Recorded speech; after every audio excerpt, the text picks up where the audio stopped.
So the first thing we'll do is we'll open the bag and see what's inside.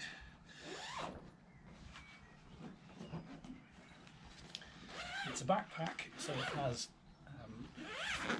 rucksack straps on the back, and this is what you'll find inside the bag.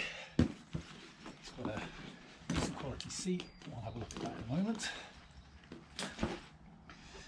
The other thing is the pump, and I'll show you how we get that out. Click this, and it just comes straight out. And this is the kayak. It's pretty straightforward. And the other things in the bag. This is a splash guard. I'll show you how that fits in. And then there are 2 skegs, which we put in on finished inflating. And that's it. As I said, on the back there are 2 carrying straps. It weighs about 17 kilos, so it's not the lightest thing in the world, but easily carried by one person. And so let's see how we inflate.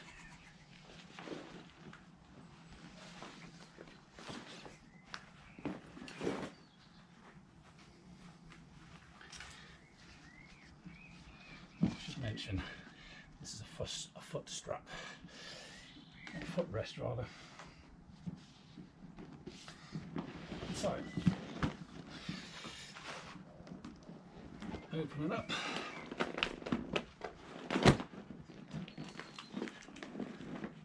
There we go. So the kayak is 3.7 meters, 3.75 meters long, which is about 12.5 feet. It has a weight capacity of 126 kilos. I weigh about 115 kilos and stable as anything. So it'll suit any full-grown bloke, I would think. I'm 6'4" as well, so there's plenty of room inside the kayak for a big guy. So let's blow it up. All the chambers within the kayak, and there are 3 of them, one in the floor and one on each side, use the same pump. It's a high pressure pump, and they're all inflated to 10 psi, which is extremely high. If you've got any experience with inflatable kayaks, you'll know that that's maybe 10 times higher than the majority of most. So the floor and the sides are absolutely rock solid.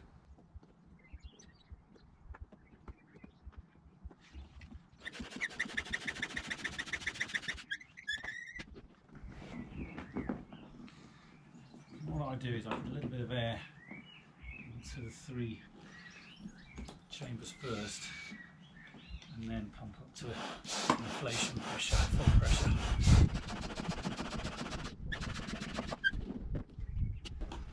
The thing with these valves, if you don't know, they have 2 positions. There's a screwed in position, which allows all the air to come flowing out. And there is a screwed out position, which means that it'll allow air to go in but not out. And so obviously when you're blowing it up, you want the valve in the out position.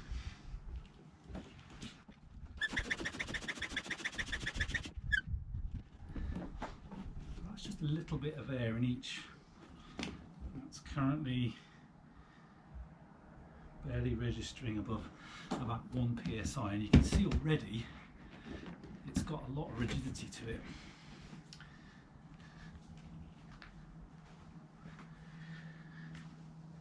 And what I forgot to do was put this in. To be honest, I'm not sure whether it actually really does anything of any value, but we shall put it in there. Alright, can see, keeps that up at the front now.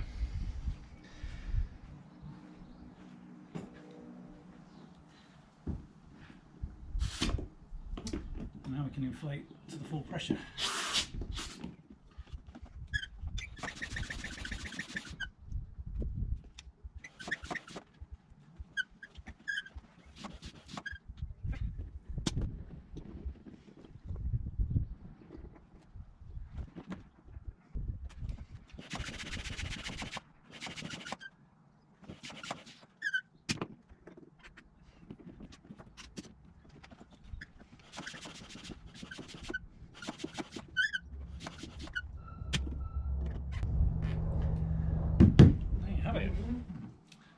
Okay, so now the kayak is inflated, so 10 psi in each chamber. Just turn it over so you can see. So, I mean, really solid. And that's what drop stitch technology is all about. So, the last couple of things to do before we can get in the water. First thing is to put the seat in. It's fully adjustable, so you can adjust it for your position this way in the boat. You can also adjust the angle of the backrest to suit you. Help it get it the right way around. Angle of the backrest to suit you. It's got a pouch in the back here, which you can keep stuff in that you don't mind getting wet if you fall in. There's also, on the floor of the kayak, you'll see some Velcro strips. There you go. And the Velcro strips help you to position the seat to get it where you want it. And then these hooks and eyes here are where you attach the straps for the seat too. So I'll do that now.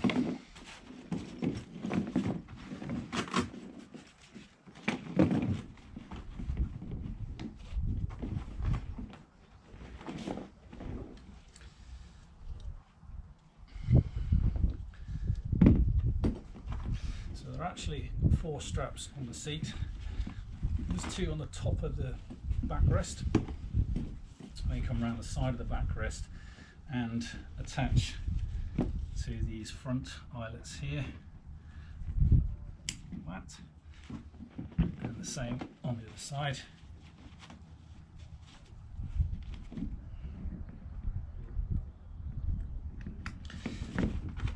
Which stops it from reclining that way. And then you've got 2 straps that come out the bottom of the seat, which go into the eyelets behind the seat. And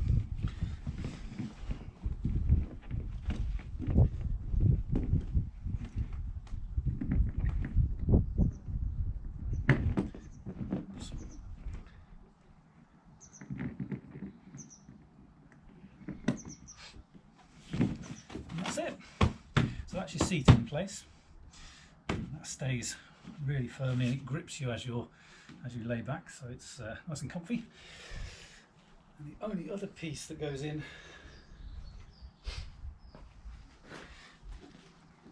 is this. The idea is that this sits in the base of the kayak and is attached by these 2 straps, and it gives you something to push your feet against when you're paddling. It's entirely an optional thing. You may or may not choose to have it in place. Personally, I don't really get on with them that well, but it's entirely up to you. And they simply attach to the same eyelets as the front. They attach to these eyelets, yep, with these straps. And you can adjust the reach of the rest depending on the length of your legs by pulling and shortening those. I won't put that in now. So that goes in finally. Now the last thing you would put in before you go on the water is obviously the skegs. And I'll show you how to put those in a second. But before we do, let's have just a closer look inside the kayak.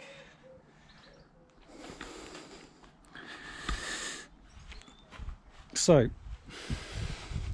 as I said, drop stitch floor. Here's that strange spray HUD thing there. As you saw earlier, it was a bit of a struggle to get it in when it's even partially inflated, so it may be worth putting it in before you even put any air into it at all. But it does go in fine, and it probably does give you a little bit of water protection if you get any spray. The eyelets here and here for the backrest seats, backrest straps, and then these eyelets here for the bottom straps, and then obviously you've got your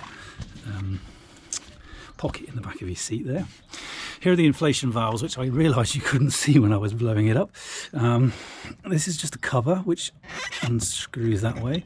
Now you'll notice air doesn't come out, which is obviously what we want, and that's because this valve is in the anti-clockwise and out position. If I was to push this valve in and turn it clockwise, all the air would come out, and that's what you would obviously do when you are deflating the kayak. So we can pop that back in, give it a turn, and that's locked in place. And there are 3 of those, one here for this chamber, one here for the base, and one here for the other chamber. Down here there are 2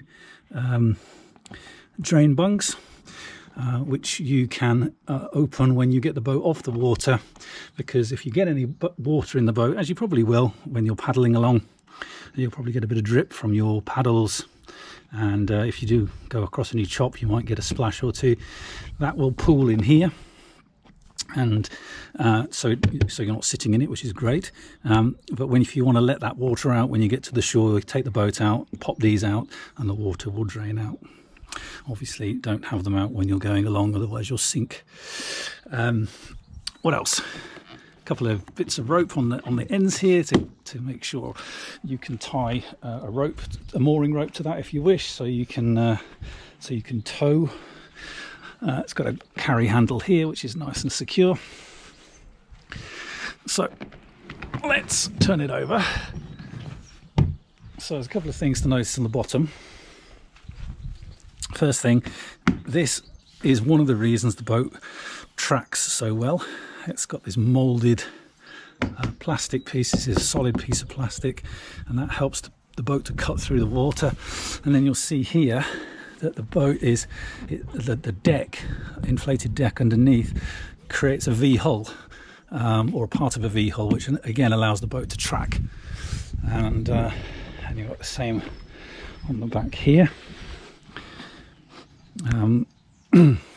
And obviously this is the outflow of your drain bungs that you can take out when you're on the shore.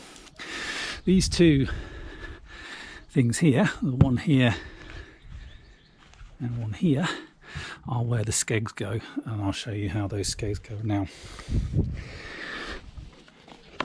So it's a bit difficult to do one-handed, so I will try. So the skegs are both the same, and they go in this way, like that.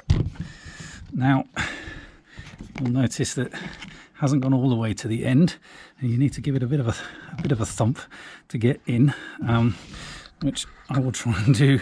Actually, I won't do it one-handed because I can't, so give me 1 second.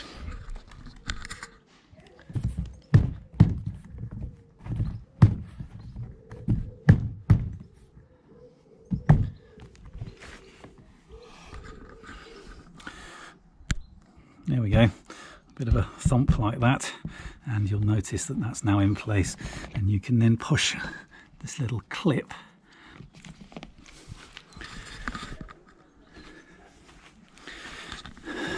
into this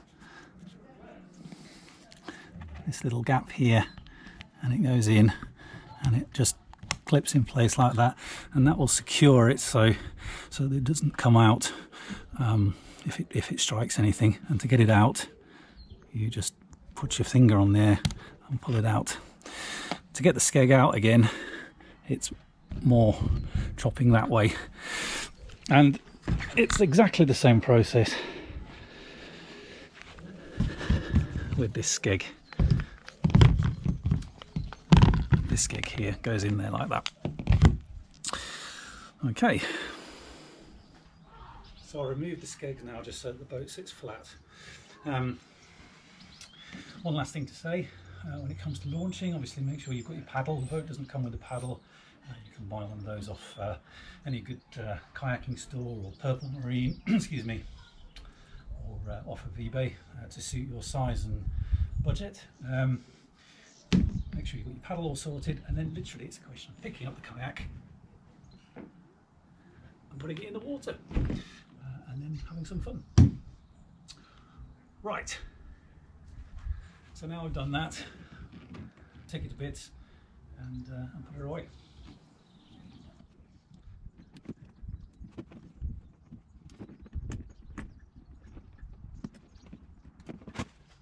It's really important when you come out of the water that you try and dry your kayak off as best you can before you put it away. So obviously turning it over, letting the water drain out. If you've got a microfiber towel, use that and give everything a good dry. My advice is then to bring it home, and if you can, if you have the space, re-inflate it. You don't have to re-inflate it to full pressure, but put some air in it. Let it air in a garage if you have one. And excuse me, you should really try to avoid putting these things away wet. So dry it outside in the garden if you can. They don't take long to dry, but it will serve you well if you do that properly. Okay, so to remove the air, really easy. Take the covers off, just a quarter turn, and you may want to use a towel or a t-shirt for doing this. Don't forget the pressure of the air is quite high in here, but basically you want to push this valve in and then turn it so that it stays locked in. So some people like to use a towel or just a t-shirt or something to stop the to give them a better grip, and also to stop the air from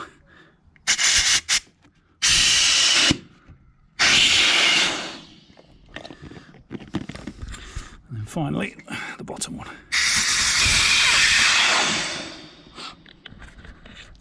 I don't believe there's any particular order you should do this. Likewise with inflating, I think probably the best one to inflate first is the floor, but given that you probably shouldn't inflate the first chamber to full pressure, just put a bit of air into each one. I don't think it matters overly. Apart from that, you've let most of the air out now. The rest of it we can take out by folding, and we'll do that now.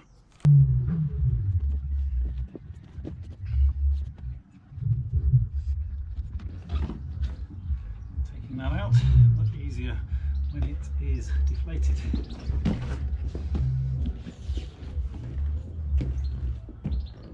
can see almost all of the air is now out.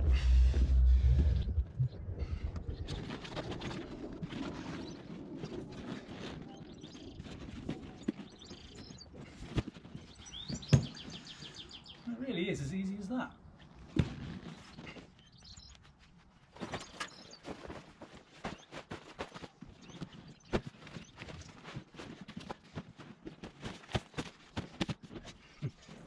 Oh, looks good.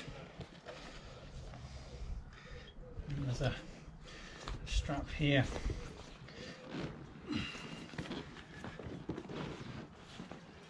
A corresponding one on the other side. And then really all you have to do next is put the rest of the stuff in. You've got your two skegs, your front piece. Should mention the pump has a pressure gauge on that, so it makes it really easy to inflate to the correct pressure, the 10 psi pressure.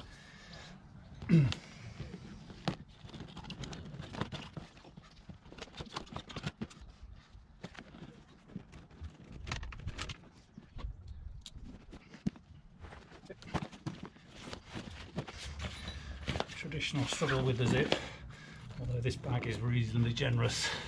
And